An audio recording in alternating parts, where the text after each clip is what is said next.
সাম্প্রতিক সময়ের নিয়োগ পরীক্ষাতে আসা বাংলা থেকে কিছু প্রশ্ন। ৫. বাংলা সাহিত্যে অন্ধকার যুগ কাকে বলে? ১২০১ থেকে ১৩৫০ খ্রিস্টাব্দ পর্যন্ত সময়কে বোঝায়। ৬. বাংলা সাহিত্যে প্রথম সার্থক ট্র্যাজেডি নাটক কোনটি? মাইকেল মধুসূদন দত্তের কৃষ্ণকুমারী। ৭. বাংলা সাহিত্যে চলিত রীতির প্রবর্তক কে? প্রমথ চৌধুরী। ৮. ভানুমতিকার ছদ্মনাম সমরেশ বসু।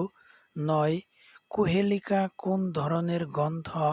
কাজী নজরুল ইসলামের একটি উপন্যাস। ১০. ধূমকেতু পত্রিকার সম্পাদক কে? কাজী নজরুল ইসলাম। ১১.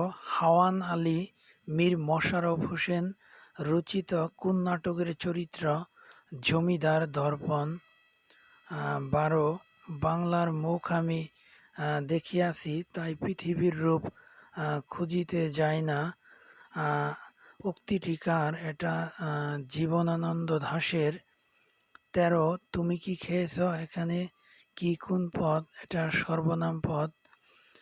বাংলা সাহিত্যের প্রথম মহিলা কবি কে? এটা হলো চন্দ্রবতী। ১৫. এক কথায় প্রকাশ। উপস্থিত বুদ্ধি আছে যার, প্রত্যুত পণ্যমতি, যে ভবিষ্যৎ না ভেবেই কাজ করে, অবিমিশ্যকারী।